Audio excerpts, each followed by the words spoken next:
Let's go. Welcome back, everyone, to the Daily Dose with Dylan Davis.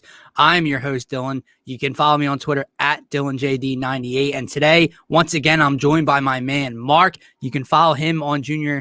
You can follow him on Twitter at MarkHenryJr_. He is the host of the Tough Cover podcast here at the Painted Lines. So go check that out. And he will be live streaming to you through Twitter, Twitch, YouTube, wherever you're watching us right now at 5 p.m., breaking down the South bracket today, Mark? Yep, the South bracket.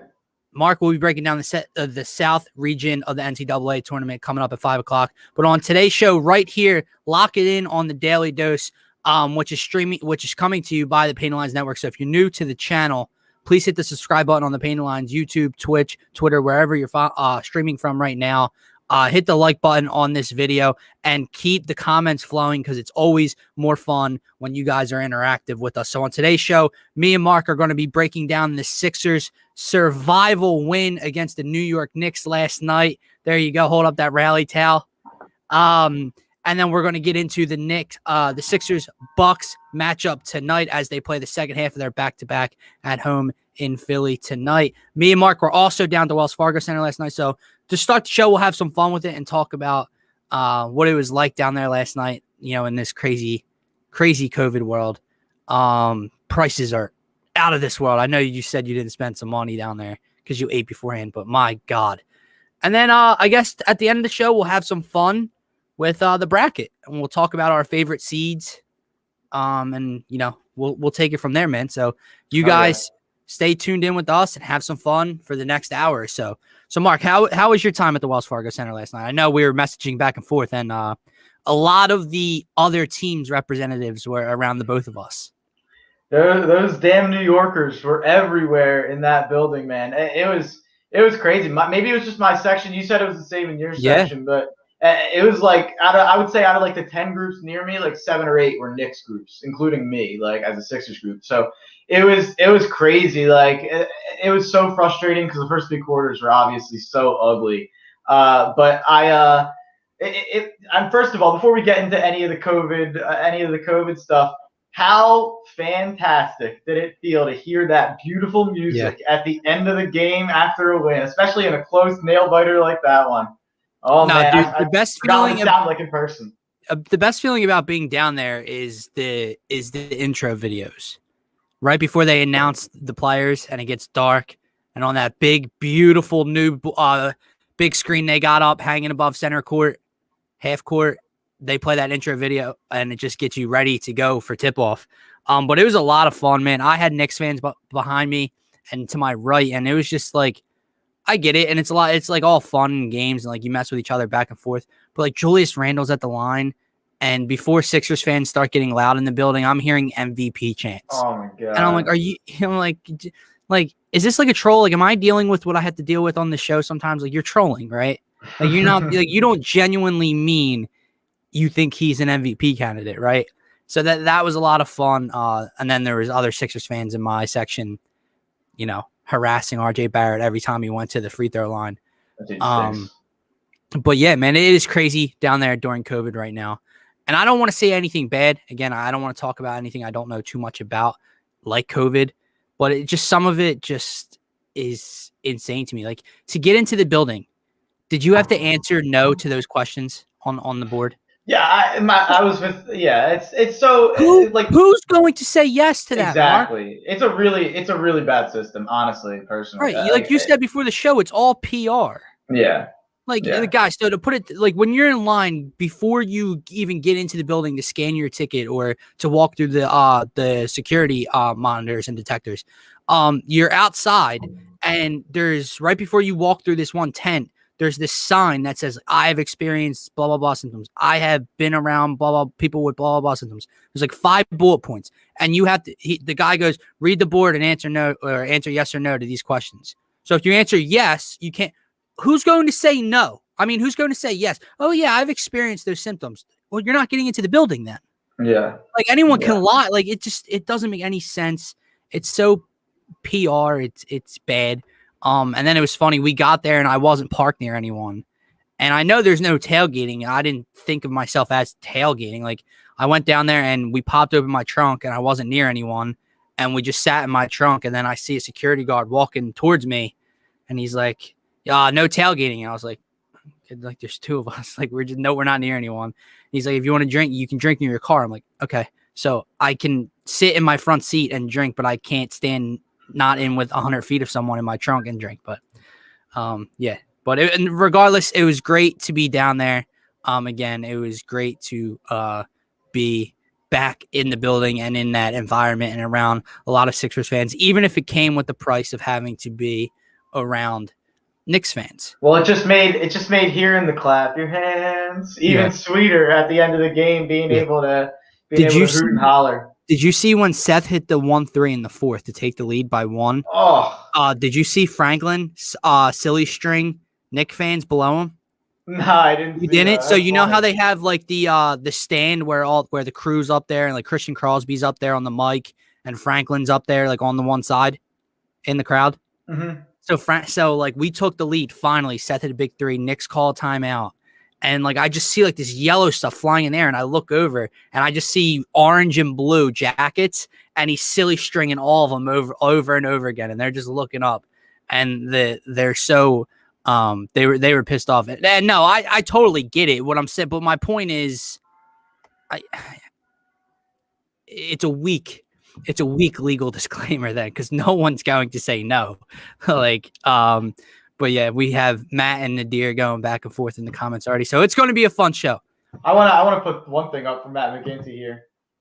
Take Bristol tonight in the 2A state quarterfinals. I'm fading Matt McGinty all day. What's the spread? Coach Ginn, if his season is over, he will be back with us probably full time. If not, the show must go on. As Nadir says, and Nadir's rooting for greater than Matt.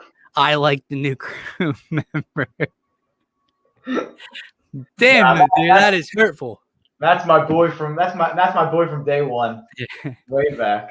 All right, man. Let's get into it though. Let's get down to business for a second.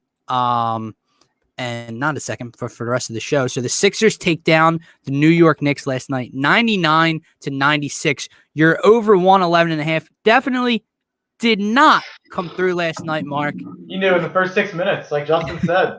Justin really did say you'll know what, if the Sixers will go over that within the first quarter, and you definitely knew they had 2 points like 5 minutes into the game. So that was crazy. But they got their 6th straight win, improving to 28-12 on the season. There were multiple points within this game where I felt like, okay, they're going to come back. Okay, now they're going to come back. Like right before halftime, do you remember the weak foul call on Ben when RJ Barrett threw his elbow and the place was going nuts? And then he missed his free throws. Ben went down the other end, attacked, and won the game. We were either down 2 or tied it up at that point. And I'm like, okay, and the crowd was going wild. I'm like, okay, this is it. Like, Knicks time is over. And the Knicks went back up by like 9. And then they led by 9 or 8 at half. They led by 9 going into the fourth quarter. Like, there were just multiple points throughout the course of this game that I thought the Sixers would get a handle on it. But what it really came down to, Mark, was that fourth quarter defensive performance from the Philadelphia 76ers. They held the Knicks to 14 points in the fourth quarter. That is crazy to me. I saw a stat the Knicks had, I think they only made 2 shots in like the final 6 minutes of regulation, if that's correct. So what were your thoughts on the Sixers defensive performance, especially late down the stretch? And just as a whole, I guess you could say, holding the Knicks to under 100 at 96. I thought, and this is something I've been saying all year about Furkan Korkmaz. I thought he was lost cause defensively for his entire Sixers tenure. I think him and Tobias Harris's improvement this year on the defensive end has been marked. Like I think it's been an extremely underrated aspect of why our defense has been so good in certain stretches. Okay. And I think they were both part of that run last night in the fourth quarter. Furkan played a lot of that fourth quarter. So did Tobias. There wasn't a lot of Matisse in the fourth until the very end in a couple of defensive specialist situations. But I thought that, and they also, I think Danny Green was out for a bit because he was really ice cold last night. It was a bad Danny Green game. I'm still on the side, yeah. Okay, yeah. Let's talk about Danny Green. So Danny Green is good, huh? Go get Lowry for Green, Maxey, and Scott. Green is not good. Yeah, everyone hates Danny Green. Danny Green's the worst, right? He's shooting the most threes of his career, and he's shooting them at an above 38% clip. He's shooting like his wide open. I forget the exact stat, but his catch and shoot on open situations is like 95th percentile in the league. Ice cold is an understatement. Yeah, he was forcing them. Like he got 2 good looks, and then he was taking like covered shots. Like he was forcing them because he was ice cold. But when Danny Green's just a part of the offense, he's just there to, when he gets open, shoot the 3. He's been perfectly fine all year for us. Yeah, I'll touch on that for a second as well, because I saw it with you. There's a lot of comments flowing in. And the funny part to me is just being a fan in this city. I knew this would happen, right? And don't get me wrong. He pisses me off a ton. I'm sure he pisses you off a ton as well. But isn't the funny thing, Mark, didn't we know that Danny Green was going to be a streaky shooter? Yeah. Like when the trade was made and we kept him, didn't we? We all said there's going to be nights he pisses us off. There's going to be nights we love him. Well, as you just mentioned, he's shooting over 38% from 3, and he's taken the most. He's shooting it at the most he's at a most quantity throughout the season he has in his career. And you love him in the game when he ties the franchise record with 9 threes in one game, and you're going to hate him in a game like last night. I get it. That turnover pass was awful as well. So in a game that he's not shooting well, and then he's getting beat by Emmanuel quickly a couple times on the defensive end, and then he turns the ball over with a sloppy pass, I get why we're pissed off last night. But I would move him in a trade for Kyle Lowry just simply because of the money works. But I like Danny Green. Outside of Kyle Lowry, I'm not moving Danny Green. But yeah, I see a lot of people freaking out. I don't want to get bogged down in Kyle Lowry talk because we could do that for like an entire podcast. Yeah, no, we'll do that another time. That could be an entire podcast. But just to talk about Danny Green, like you said, when we got him, we knew he was a streaky shooter. Last year, Danny Green had the worst year of his career, and guess what? He was probably the third or the fourth, maybe not third. He was probably the 4th or the 5th best player on a title team, and he had his worst year of his career. He shot less threes last year than he had the previous 2, and he shot 36. He shot a shade under 37%. This year he's at 38%. He's shooting an extra 1.2 threes per game. He's playing more minutes. His on-off numbers are better defensively. So it's just like, I don't know. People aren't willing to accept that outside of your top 3 or 4 guys, you're not getting guys that are dropping 20 per night. You're not getting guys who are shooting it at a 45% three-point rate. You pay Ben Simmons a max contract. You pay Joel Embiid a max contract. You pay Tobias Harris a max contract. You're not going to have 10 All-Stars. Like, it's just, I just don't, it's not, I didn't even know I was going to go on this type of rant here. No, I love it.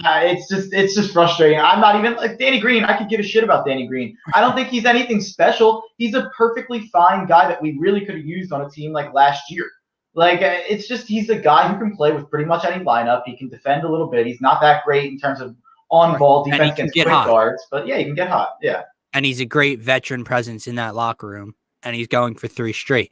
Look, let's get the negatives out of the way because I saw a comment earlier. There's not a lot of negatives to take away from last night. And it's not even a negative as a whole. It's just something because we're talking about the bench unit a little bit. I saw a comment about Shake that I want to get to, and I see Matt and Nadir going back and forth. So you mentioned Furkan Korkmaz, and there's a comment here.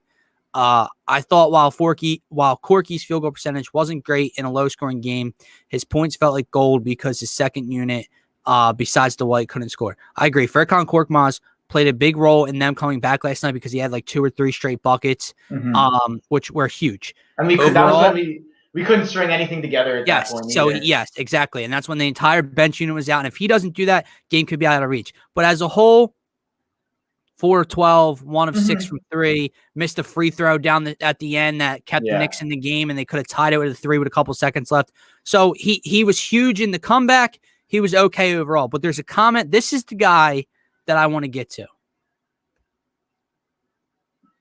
Interested to know your thoughts on Shake's play. Now here, because this is one of my takeaways, and like I said, I want to get the negative out of the way because I'm so high and positive on this team at the moment.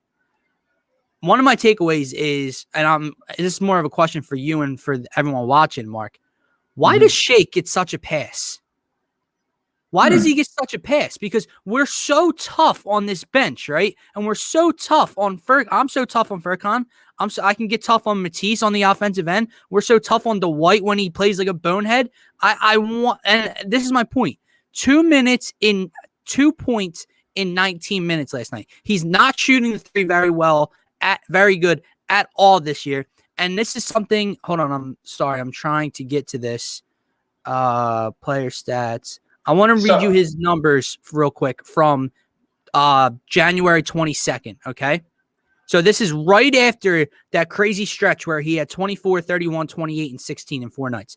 Since January 22nd, Shake point-wise is 6, 8, 10, 9, 13, 9, 13. Then he puts a string of 13, 12, 15, 11 together. Nothing great, but not bad. 9, 11, 10, 11, drops 26, 12, 10, drops 18 against Washington, 4 and 2 in the last 2. So what my question is, and I hope Shake can turn it around because he's going to need to for this team to make a playoff push. He's going to need to without Joel Embiid on the floor for the next 2 or plus weeks. But my question is, why does he get such a pass from? It's always Shake will be okay. Now Shake's fine. Really? Yeah. Really? So I have a good. I think I understand. I think I know why, and I have a lot of thoughts on this actually. It's a good because I was talking a lot. I was talking about Shake Milton a lot last year. So just for a little background, my friend group loves Shake Milton, and they've loved Shake Milton for like 2-3 years, and I'll give them that credit because I was out for a long time, even going into the bubble last year. I thought people were like making it out that Shake Milton was going to be the savior of the bubble, and I thought that was just a little, people saw the one Clippers game and overreacted. But I actually, most of the year, I've been pretty happy with Shake. I think Shake, when you were talking, I was. Yeah, well, he definitely started the year great. And then when you talk about how he stretched that, 13, 12, 15, 11, 9, 11, 10, 11, 26, 12, 10, 18, that's what I'm looking for from Shake. The reason Shake doesn't get killed is because when he has a bad game, he just stops shooting. He just stops getting aggressive, and he's just a dude out there. He doesn't really – he gets which is not – I'm not excusing that. I'm just saying that it's not as noticeable to the casual fan. He's just out there running cardio. That's a phrase I use too much, but he's just not doing enough. He gets down on himself, I think, when he's out there. Like the last 2 games, he's just not shot. I mean, he went 2 for 5 and 1 for 5. He's not feeling good. I saw a couple comments here. I want to talk about. Joe Chick is my buddy. The Shake looked different than the beginning of the year. Shot from 3 looks off.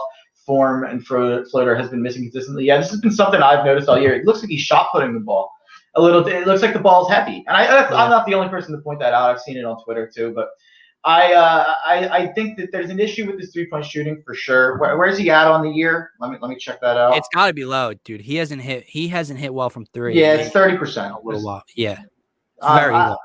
Yeah. Real quick, I just want to touch on the one thing you said, and then I'll throw it back to you. My issue with that is, and that's fine, when you're not hot, I don't want you to just keep chucking it. The issue is when Doc decides to do that hockey shift, which he does every game, and Shake is the leader and the primary ball handler and the primary scorer on that second unit, I need more. You said you're looking at 9, 10. I can't. I'm sorry. This team in a playoff run, I get it. Embiid, they're probably going to make moves, whatever.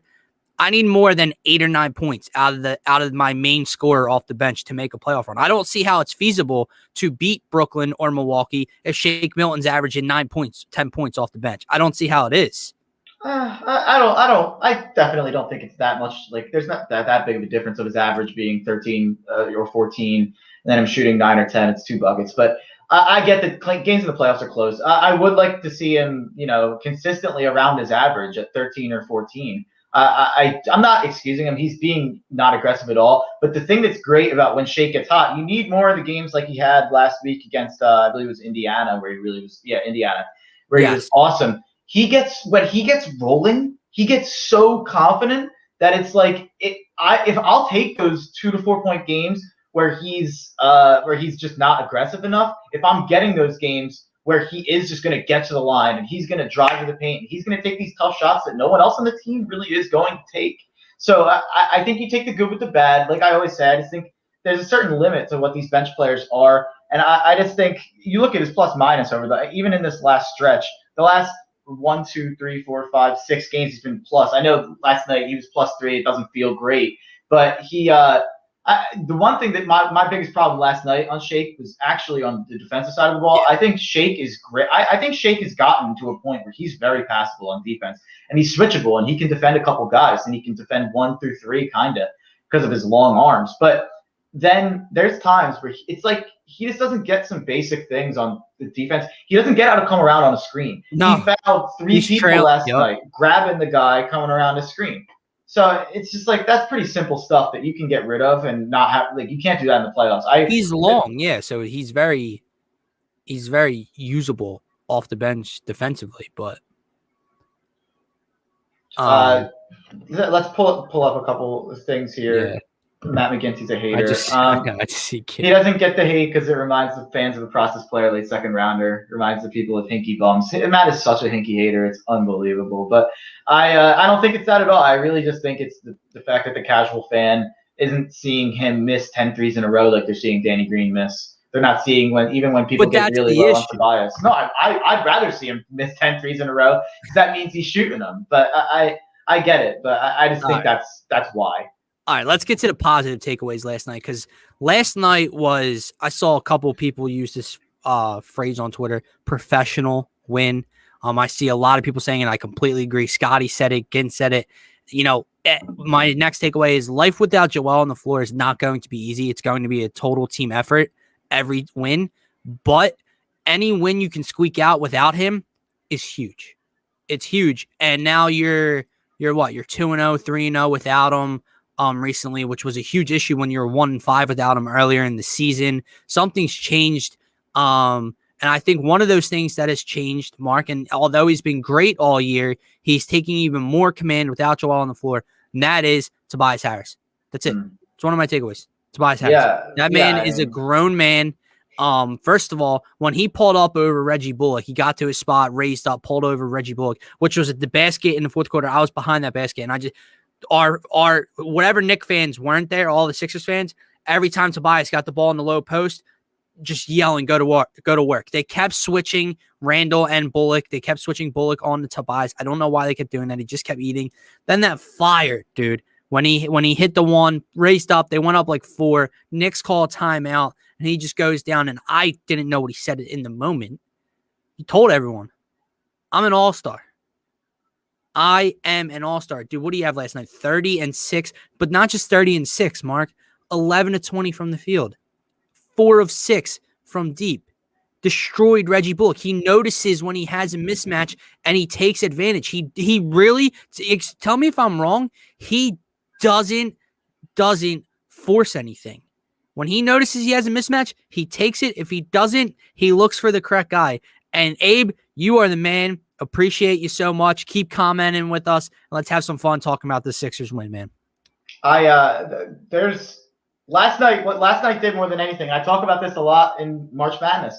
The mark of a great team, the mark of a championship team is eking out wins where you don't play well. Even if it's not against a great team, even if it's against an average team, that is the mark of a great team. You're not going to play well every game. You're not going to play well enough to win every game. But even if you don't play well enough to win like we did for 3.5 quarters, when you turn it around like you do in the fourth quarter and you have Tobias, who is a closer, and when you have Joel Embiid, who is a closer, what last night did was just, it feels like Tobias Harris and Joel Embiid are going to be such a deadly 1-2 duo in the end of games in the playoffs and going down the stretch. Yeah. I don't know if there's that many teams, obviously Brooklyn, obviously maybe the Lakers.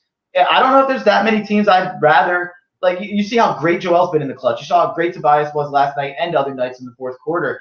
Gives you a lot of confidence in late game situations, which is so important. And this is another aspect of his game that's gotten much better. You referenced it a little bit earlier, but right here, dude, he held his own. And I see a comment down here that Randall had 13 in the first half and 19. I get it, but especially down the stretch. I know he fouled him once towards the end of the game, after literally playing lockdown defense all possession, stripped him. Randall got the ball back, and then he got a little piece of his arm when he went out for the shot, which ended in a foul and 2 free throws. But, man, Tobias on the defensive end, on the offensive end, the fact that me and Ginn, if you're still watching, had this conversation for weeks before the season started. Who is this team's closer? Do they have one? It was one of literally the first episode of the Daily Dose to ever come out. We were asked that question. Who is this team's closer? And both our answers were, you hope it's Tobias. At the moment, at that time, didn't think it was going to be Tobias. That's exactly who it's turned out to be. Obviously, Joel has closed out a couple games. He's been so dominant, but Tobias has been so much more than I could have ever hoped for, dude. He has been freaking unbelievable. This is what we traded for. I mean, this is the guy Elton Brand thought he was complete in the circle a couple of years ago with, and not the guy we saw the last 2 years. This is the guy that we need to be the third piece to go win a title. He's the perfect third piece to go win a title. That is another thing. I know everyone's going to say, maybe second piece over Ben Simmons, whatever. Ben Simmons is a more important player. I'm not going to get into that. And also, not to kill the vibes here, I disagree with something so hard in the comments that I have to bring it up here. I don't know what it is. Who has been the most impactful? Dwight, Danny, or Seth? Danny and Seth added what we missed, but I love what Dwight does for the team. And then someone said Dwight all day. Dwight Howard has been damn near unplayable for half this season. He can't play with certain players on the team. That's a ridiculous opinion. I'll be nice. But I love what Dwight brings off the floor. I love his energy, and some nights he provides a spark off this bench. I said it in the Utah game. He provided a spark off the bench that really uplifted this team. He had the Bulls game. Him and Tony Bradley combined for 32. He had 18 and 12 last night. And there's games in limited run, but you're correct. And it's going to be a conversation we're definitely going to need to have down the stretch where is he playable in a playoff series, especially against certain teams. Real quick, I just want to say we have not talked about Seth Curry yet enough. No. What a game. Oh, yeah. What a game by my favorite player on the team, Seth Curry. I absolutely love the guy. He's been someone I've wanted on the Sixers ever since he was an undrafted guy. I can't believe we didn't give him a chance during the process era. But last night, I said before the game, we need him to be more aggressive from three. He shoots 4.8 threes per game. He shot 7 last night, made 4. You get Seth Curry to shoot 4 for 7. You get him to shoot 7 threes per game. We're going to be a way better team. Yeah. This is what Toby is, and I'm going to get to Seth in a second. It's just the last Toby statement. No, yeah. It's not a fluke anymore. I've been saying that for a couple weeks now. There was a point early in the season where I was like, okay, when does he go back to shooting 3 for 15 for 11 points? It's been quite a pleasant surprise. That it has been, Abe, and I just love it, man. I love the energy today. Look at this, Mark. Toby is worth a max. Yeah, he is. Toby is earning his max contract and is an all-star in all our eyes. Just crazy. 3 months ago, were we saying this? 4 months ago.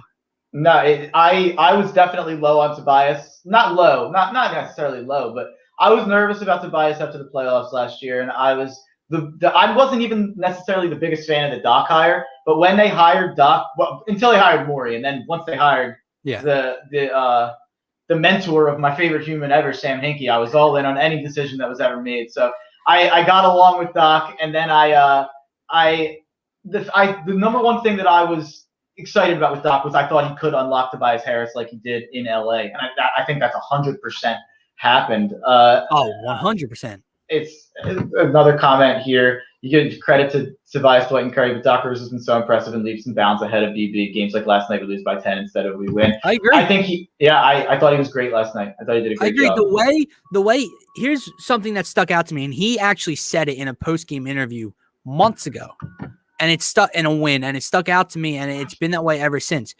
Even when the shots aren't falling, the bad shooting nights, Mark, like last night, they only scored 99 points. Even the nights the offense isn't clicking, guess what ends up bringing them back into a game? It's not making more shots. It's their defense. It's getting turnovers. It's the defensive end of the floor is what's keeping them and bringing them back into games. 14 points in the fourth quarter last night against the Knicks team that was leading by double digits, 8-9 for a majority of the second and third quarter. And they just locked up. And they said, okay, you had your fun. That's it. Let me get another win without my MVP on the floor. But to your point, let's talk about Seth for a second before we move on. Because like we said, look, Tobias, I think it's getting to a point where we expect this from him. Do I expect 30? No. But I expect, that 21 to 24, 25 point range on most nights from Tobias, especially without Embiid. Do I expect 4 from 6 from 3? No. But I expect a lot out of Tobias. I expect Ben to continue to pick his level up. It's what surrounding players elevate their game and contribute on offense to pick up the slack from missing Joel Embiid. Last night, your man, Seth Curry, did it. And I'm coming out and saying this right now, Tobias Harris was the player of the game. Seth Curry's the player that changed the game. Mm-hmm. Seth went on that run in the fourth quarter or so when how many threes and how many possessions in a row did he get a bucket, dude? Like he hit a deep three. They got to stop, came down, got in the lane, got a layup, got to stop, came down, hit a deep three. Like Tobias was the player of the game. Seth was the player to change the game. Yeah, what are your thoughts on Seth last night? This could be me just living too much inside the bubble of this one game because I was at the game. But I really felt like when Seth took that deep three, that might have unlocked something a little bit in terms of being a little bit more unconscious, like I was talking about yesterday, being a little bit more willing to just shoot it at will and not care that you have a hand in your face. He had a hand in his face on a deep three there, and he was like, screw it, I'll take the three. I love to see that confidence out of Seth Curry. I think that is the most important thing. I think it changed the game. And I think in other games earlier this year, he might have pump faked and dribbled in, or he might have passed the ball. And we need him to be willing to just, at a moment's notice, fire away from three. Because who else is going to do it on the team? Like, he's the guy that has to do it. And he's shooting 44% from three. That's why I got so crazy about that Dwight, Danny, or Seth Curry question. It's Seth Curry, and it's not even close. Like, yeah. But that's just another thing with when you just watch the outcome of the game or whatever and you're reading the numbers, because after COVID, Seth's been in that shooting slump. So it's like, oh, well, it hasn't been Seth. All three of the players that were named and who's attributed the most have had their ups and downs this year. They've had their moments where they've been the second best player on the floor. They've had their moments where they're just like, dude, get him all. Danny Green, there were moments last night where Danny Green missed like 4 shots in a row and had a turnover. I'm like, Doc, he's got to get off right now, dude. Like, he's unplayable right now. And they've all had those moments. But I agree. Seth, I'm not expecting 20 points a game out of Seth Curry in the playoffs. But Seth shooting well from three and spreading the floor and contributing, double figures is another thing that's going to be big in the postseason, Mark. But all right, let's move. Do you want to move on to the Bucks game tonight? I think we've touched on just about everything from last night's game. One of the highlights of my night was the Dwight Howard block on Julius Randle. That the roof almost flew off of the Wells Fargo Center, and there's only 3,000 people inside of it. Like, if that was a packed house and that happened, oh my God, I would wonder what it would sound like in there. And I was waiting for a foul call to happen. Those refs at times were. Julius Randle acted like he got shot in the head when he went down after that play. I know, and then he was fine right after. Yeah, exactly. All right, let's get into this Bucks preview. Drop my pen. The Sixers come into tonight's matchup 2.5 games ahead of the Bucks in the Eastern Conference. The Sixers have won 6 straight, looking for 7. Milwaukee has won 4 straight, looking for 5 tonight. Let's get into our keys of the game, Mark. How can the Sixers get the edge tonight and win another without Joel Embiid? And I'm not going to lie, this one is going to be extremely, extremely difficult. I love the way this Sixers team is playing as of late. I love how Doc has them playing this game on a back-to-back, tired legs. If shots aren't falling early and Milwaukee gets off to a hot start, this could be an early night for the Sixers. But let's look at just some key points that I have written down. After only scoring 99 in the win last night, Mark, can the offense get back on track and stay hot against this Bucks defense? The Bucks are 20th in points allowed and 20th in opponent 3-point percentage. Can the Sixers, even though they won last night's game, the offense wasn't there for a large part of it. Can, as an entire group, can they come together and shoot the ball better, especially from beyond the arc against this Bucks team that is in the bottom third of the league defending it? They're going to need to. They're gonna need to, because the Bucks are gonna shoot a ton of them. So this is like, in my opinion, just I think this could be the worst matchup in the NBA for us without Joel Embiid. Just in terms of, you look at how good Joel Embiid's been against the Bucks. You could argue it's the Bucks. You could argue it's the Lakers. But I could say I'd be more confident going into a game with the Nets without Joel Embiid than I would be going into a game against the Bucks without Joel Embiid, just because of how insanely important he is in that matchup with Milwaukee against Giannis. I do think Ben is a good body for Chris Middleton. I do think Tobias Harris will log some minutes on Middleton too, but I just think Drew Holiday should be putting them over the top a little bit against us. They seem to score an absolute ton every game. I mean, you look at their last couple of games. I had the numbers right here. Let me pull it up again. They've been scoring at a really high clip over the last couple. I mean, 133, 125, 134, 112, 120, 97 the game before that against Denver, actually. So I hope they watched some Denver tape and saw how they stopped Milwaukee. But I just think it's going to be a really tough game. Giannis is going to get what Giannis is going to get. I mean, you kind of know where he's going to be at the end of the night. And same with Tobias Harris. Like, Tobias Harris had on the upper echelon of his games last night. He dropped 30. It was an amazing game. It was really efficient. But if he drops 30, I mean, you need, like I was talking about, you need one of those Shake Milton pop games. You need a Steph Curry and other performance like he had last night, or you need the Furkan night that he had a couple weeks ago. Furkan 4 threes, yep. You're really going to need some outlier performances to win tonight's game. So just in terms of, I hate to be so analytical about it because I am a fan. So, but it's hard for me to see us. I just don't know how, within reason, we score enough to stay with Milwaukee and stop them enough to stay with them. It's just tough. This is a great point. And, obviously I don't want to go into any game with the mindset of we don't really have a chance. Mm-hmm. But we have nothing to lose tonight. And I think they have a lot of things to win tonight. So Bucks are full strength. We're without Joel. We have a chance to win where they would stand no chance if we had Joe and they were missing Giannis. I agree with, if the Sixers lose tonight, they've won 6 in a row. Okay, so mm-hmm. it's not like oh, they're without Joe and they lose tonight against the Bucks like they should. They're going to lose 4 in a row. They've won 6 straight. So it shouldn't surprise anyone if they dropped one even with Joel. They're missing Joel. So they really, in hindsight, it's like they don't have much to lose. However, reversely, if they can put together a great performance and come away with a win tonight, then it's like now think about how the ball gets rolling then, Mark, because these past couple wins have been nice, right? Like the Bulls, the Wizards, it's been nice. Even the Knicks last night. You beat the Bucks on the second half of a back-to-back without Joel Embiid, and you will really, really get me excited, just like Ginn said. If we lose tonight, I thought he said if we win tonight. Ginn, so just tack again. Shut up. Nadir says thanks. I don't know what he's saying thanks for, but I guess you're welcome. Yeah, here we go. I forgot. Happy St. Patty's Day, everyone. Luck for the Irish tonight, and Ben scores 25, and the Sixers win. I don't have any Notre Dame stuff around me, damn.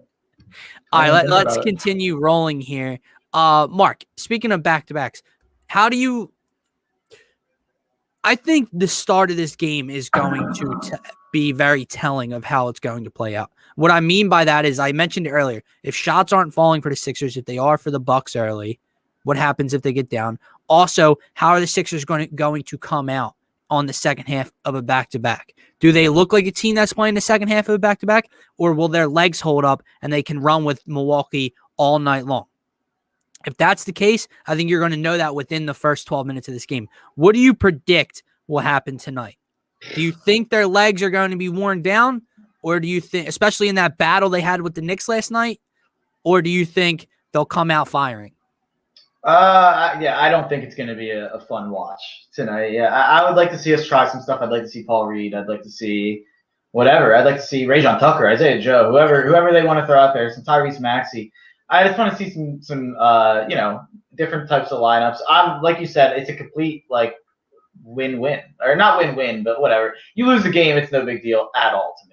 It's just another loss. Obviously, the Bucks those games are important because we could come down to a tiebreaker or whatever it may be with them down the stretch, and they do shorten that lead to the first seed. And I believe if we lose and Brooklyn wins tonight, Brooklyn would be the 1 seed. But Brooklyn's playing without Kyrie and KD tonight against Indiana, so we're rooting for Indiana big time tonight, along with the Sixers. So I I just don't see us keeping it close. I think we probably lose like a 125 to 115, 110. Yeah. So, Abe says a comment down here. Doc is going to throw different looks at Giannis defensively, which I agree with. But I was thinking in my head, the way that Giannis shoots the three, and I haven't seen too much Milwaukee ball this year. I'm like, oh, what if he incorporates that 2-3 zone? And then I looked up Milwaukee's numbers from deep, and they're fourth in the league in 3-point percentage. So probably not the smartest idea. You could probably throw it in there here and there, depending who's on the floor for Milwaukee, depending on what lineups out there. Because it could be a way to, to kind of throw different, schemes at Giannis. But yeah, I mean, Toby and Ben are our only options for Giannis, really. Yeah, I mean, the White. Yeah. Shut up! We're all Nova fans. Shut up with your Nova, dude. My God, Mark has him losing the Winthrop. Don't you listen? Here's another thing I want to look for tonight, Mark. We talked about Ben controlling the pace last night against the Knicks. It didn't really happen the way we thought, but we know that Ben can dictate pace a little bit. We also know that Giannis and this Bucks team can dictate pace. What comes with a part of pace? Turnovers and transition buckets and all that stuff. So, can the Sixers limit turnovers tonight against Milwaukee? The Bucks are 11th in turnovers, so they are really good at keeping control of the basketball and not giving teams a lot of fast break opportunities and second chances. The Sixers, however, are 26th in offensive turnovers. So the Sixers, as we know, can cough up the ball. We're all too comfortable. We're all well known, well versed in those 19 to 21 turnover nights, which cannot happen tonight. So one thing that I'm looking for tonight is keeping, possession, making the most out of your possessions, not giving Milwaukee more chances than you're going to get. Because if so, it's going to get ugly, especially with Giannis running the fast break. I think people are really negative on Milwaukee. It's like, I'm not. No, yeah, I think in general there's a malaise about Milwaukee because Brooklyn's the new thing, and people think Philly's a little better than Milwaukee because they've been better. And Milwaukee lost some tough games earlier in the year. Just remember that Milwaukee's been really good for 3 straight years. Giannis has won back-to-back MVPs, not by luck. Like, Giannis is a really, really, really, really good player. I know he hasn't won a finals. He hasn't won the East. Guess what? You can't win the finals in March. So I don't know what people want Giannis to do to get to believe in them. Someone said, hey, guys, you count us out already, you fans, to give Milwaukee more credit than they deserve. They've been the 1 seed for the last 2 years. They're the 3 seed tonight, right now, and they're playing badly. Milwaukee's a really good team. By the way, if we had Joel, we'd still be on a back-to-back, and they wouldn't. We'd probably still be the underdogs. We're a 5.5-point underdog tonight. We'd probably still be a dog. Ed, listen, man, I don't know if you're new watching, but I am the conductor of the positivity train. I'm not. For the Sixers. I have been all year. I've been telling everyone, enjoy the ride. This team's been in first place for a large portion of the year. Joel Embiid's the MVP. I just talked about the Knicks game. I was down there last night. It was awesome. I'm trying to be realistic. Could they win tonight and continue to play great basketball and shock me? Of course. That's what I want. I tweeted it not too long ago. Last Thursday against the Bulls. I like to be proven wrong when it means a Sixers W, okay? I thought we were going to lose to the Bulls too. By all means, prove me wrong.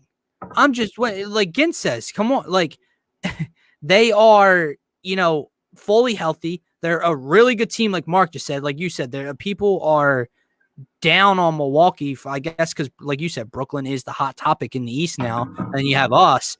But Miami went to the finals. So there's that. So, yeah. We are missing the MVP of the league. Here's a comment from Abe talking about tonight's game.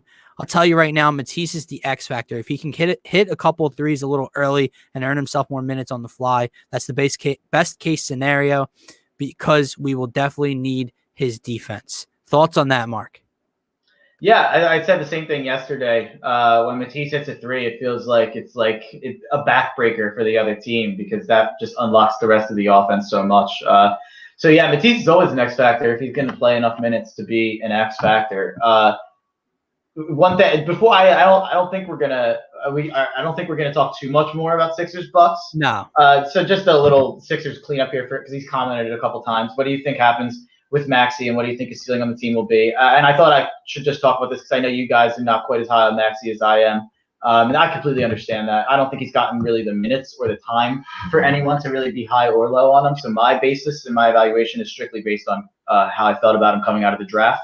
I really think that I've said it before. I think Tyrese Maxey is a De'Aaron Fox type player, not maybe as fast or athletic. So that does take, he's maybe 90% De'Aaron Fox. I do think he's a little bit smarter of a player and a little bit better on defense. But I do think long term that might not make sense with Ben Simmons. But you don't trade someone right now because they don't fit perfectly for what your idea of the team is. You try to wait for when they're at their most value, which could be in the offseason, it could be next year. I just don't think Tyrese Maxey.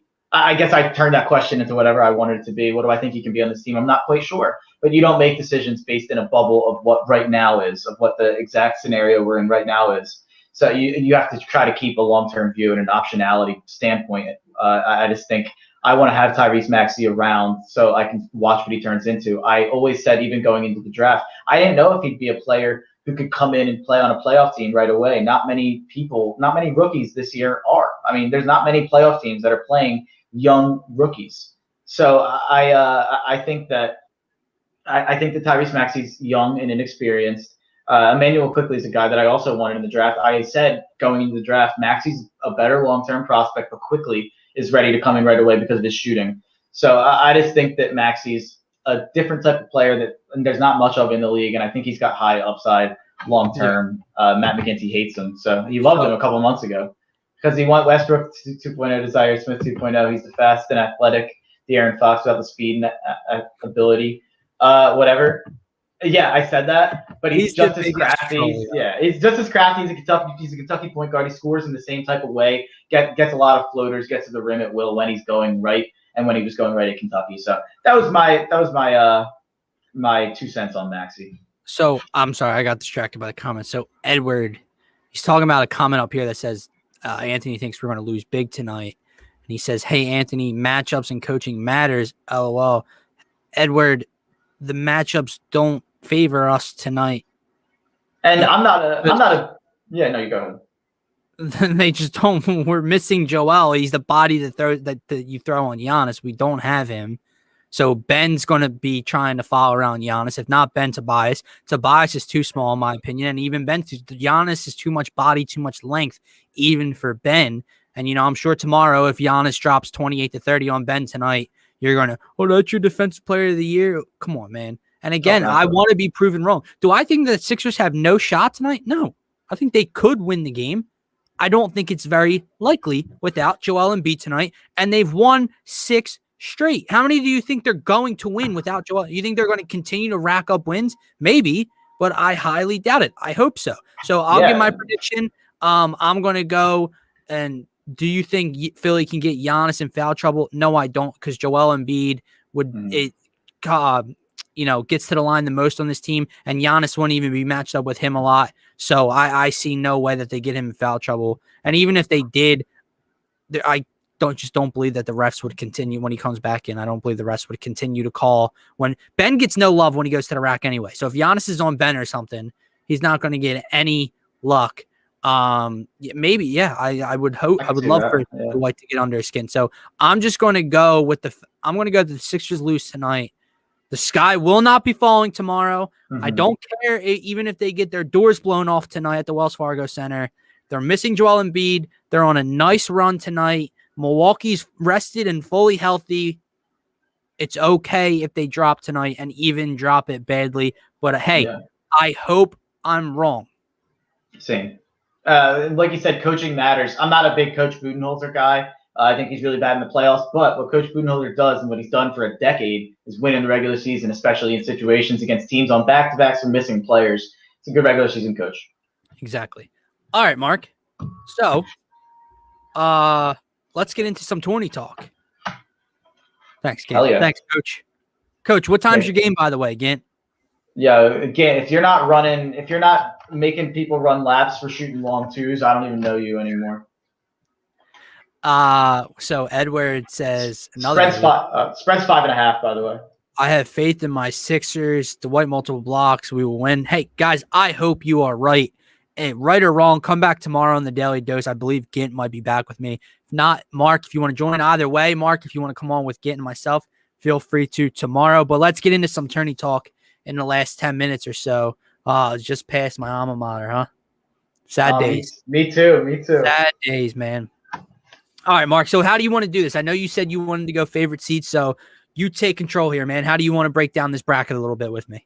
So I just put all the seeds, 1 seed, 2 seed, 3 seed, 4 seed, 5 seed, etc. And then I put best seed, worst seed on the two sides on who I thought was the best 1 seed and who I thought was the most vulnerable seed and down the line. I don't know if you want to start at 1.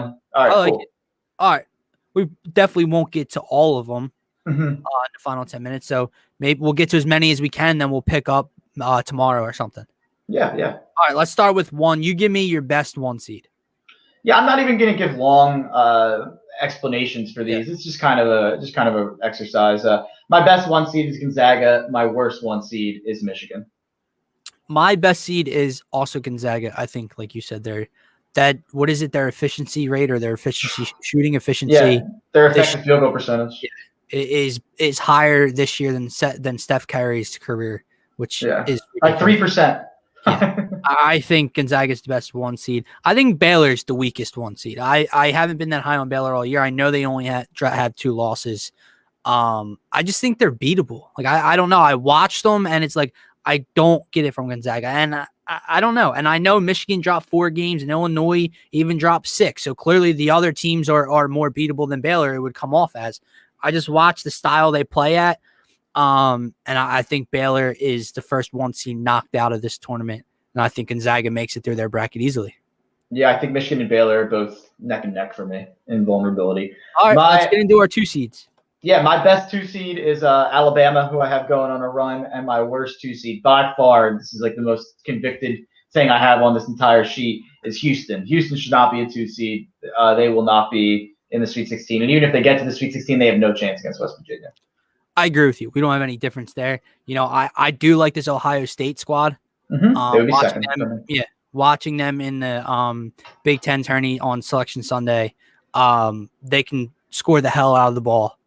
But I got to go with Bama as my 1. I think Bama had a chance to be a 1 seed. Just, they were the only team this year to win their conference regular season and a conference tournament championship. But I'm going to agree with you. And I think Houston is going to be the first 2 seed knocked out of this tourney. Mm-hmm. I agree. All right, let's move it on to the 3 seeds. My best 3 seed is right here on my shirt. It's the Arkansas Razorbacks. I absolutely love Arkansas. If you heard me, I made a declaration on the Selection Sunday pod. I'm not going to repeat it because I want people to watch the Tough Cover pod to see who my champion is. That kind of just gave it away. But I love the Arkansas Razorbacks. They're my best 3 seed on the board, and my worst 3 seed on the board is Kansas, who isn't terrible. I do think Kansas is a pretty good team, but I like the 3 seeds a lot this year, so Kansas would be my worst 3 seed. I like WVU a lot in this 3 spot, especially for how their bracket. Now, I know it's kind of not the same as who's the best 3 seed. It kind of goes by the bracket, but I like West Virginia a lot. And I agree with you. I think Kansas is the weakest 3, especially they're battling COVID issues. I think that just throws a wrench into everything. So I agree with you on the weakest 3. So let's move on to our 4s. I think we're going to agree with the best number 4. So we talked about that team a lot. So go ahead. Cade Cunningham. Oklahoma State. Yeah. That's all you got to say. Virginia is my worst 4 seed. And I actually think Virginia, if they were 4 seed in a different bracket, could make a run, especially if they didn't have the COVID issues, just like Kansas. But with Gonzaga in their region, Virginia doesn't have much of a chance. And I like the other 4 seeds to go really far. Yeah, I'm surprised the Boilermakers weren't your number 1 4 seed, man. Yeah, I got to go Oklahoma State. I actually think I have Purdue. No, I won't give anything away, but I like Purdue a heck of a lot. Save it all for 10 minutes from now. Yeah, I like Purdue a heck of a lot. I agree. Cade Cunningham, I don't even have to say the school. Cade Cunningham is the best 4 seed in this tournament. And for the worst, I agree with you. I think it's UVA, and I think it's UVA again. I think they're just the worst overall, and I think their matchup as well, dude. Like I told you yesterday, I know it's getting pretty popular out there as well, but I said it from Sunday night. I kind of like Ohio in that upset. Yeah, no, it's So definitely gotten to be a trendy pick. I guess we should just go rapid fire here a little bit. yeah, let's get to our fives. Yeah, my 5 seed, my best. This one I couldn't decide on. I don't really love the 5 seeds. I got to be honest. Yeah. I put my best 5 seed as a tie between Tennessee and Colorado. I don't have either of them in the second weekend, but they're both senior teams. I don't think they're that vulnerable round one. I guess the worst 5 seed. And I hate to be this guy, but without Colin Gillespie, it's got to be Villanova. I'm going to go with Tennessee as my best, and I would agree with you. I don't want to agree with you that it's Nova. However, I'm not going to do it. I'm going to go Creighton simply because I'm just not sold on Creighton at all. And I think even without Gillespie, I think Nova has a chance to win at least one tournament game, and I think Creighton can get upset by UC Santa Barbara. But I also understand your point that Winthrop could take down Nova on Friday night. So go ahead. 6. My best 6 seed would be USC. My best 6 seed would be USC. I think USC's primed to make a run with Evan Mobley, top 3 pick. And then my worst 6 seed is Texas Tech, who I think is living on reputation. My best is I'm battling between San Diego State and USC as well. I'm going to go USC because I think they make a further run. And my worst, I know we've talked about this matchup a lot. I'm going to go with BYU. I think BYU is the worst 6 seed in this bracket. Yeah, I'm high on the Mormons this year, but I completely understand those who aren't. The 7th seed, my favorite 7th seed is UConn. I think UConn with Bouknight is really, if you looked at their resume just with Bouknight, they'd be a 4 or 5 seed. I think UConn's really dangerous for Alabama in the second round, who I like a lot. And then my worst 7th seed by far is Clemson. I think they absolutely stink. We talked about not liking the 5s. I don't like the 7s at all. Yeah, I just like UConn. Yeah, I would have to agree that UConn's my favorite. It's not Oregon. I guess I agree with just by default of 7s, I have to agree that Clemson's the worst. Yeah, I think we're going to agree on the 8 seed here too, at least the best 8 seed. My best 8 seed's LSU. I think LSU's just got Cam Thomas and a couple other dudes, Javonte Smart, Christian Watford, who can just absolutely serve. I don't think I got that Watford name right, but there is a Watford. I think LSU just has 3 or 4 dudes who can absolutely score the rock. And then my worst 8 seed is Oklahoma, who comes in limping big time. Yeah, no, I agree with you completely. Yeah, and then we'll just do the last. We'll do 9 and 10, and then after that, it's all crazy. My 9 seed, my favorite 9 seed is Georgia Tech. They have some COVID issues going on right now, but just in a vacuum, I think Georgia Tech's the best 9 seed. They have a couple dudes, and they just won the ACC tourney. My worst 9 seeds, Wisconsin. I feel the same way about Wisconsin as I do about Clemson and Oklahoma. I think they're just absolutely stinky. Like I don't know what else to say. Like I just think that they're not very good at basketball. I agree with you yet again. Yeah. And we might end up agreeing on 10 as well. Yeah, I think we definitely agree on the best. My least in the 10 is VCU. Me too. And my 10, I'm going to have to go with Rutgers. Yeah, me too. we're a lot in the same boat here. But I think Rutgers is the best 10 seed, and I think VCU is the worst 10 seed. I don't think VCU should be in the tournament. And then for 11, I don't think Utah State should be in the tournament either. Just wanted to throw that out. I can't believe Cade got a 4 seed. I reacted like a maniac on the podcast when that happened. All right, man. My God. Mark, tell everyone where they can find you in a few moments. Please keep it locked on the Painted Lines on YouTube, Twitch, Twitter. I'm going to take like a 30-second drink, maybe take a sip real quick, and then get going and give my South Region breakdown. You can find me at MarkHenry Jr. _ on Twitter. You can find me at Tough Cover Pod on Twitter and Instagram. And keep it locked. YouTube, Twitch, Twitter, Tough Cover Pod at 5 o'clock, South Region. All right, you can follow me on Twitter at DylanJD98. Don't forget to follow the Painted Lines if you're streaming through their Twitch or YouTube. Follow them on Twitter at the Painted Lines.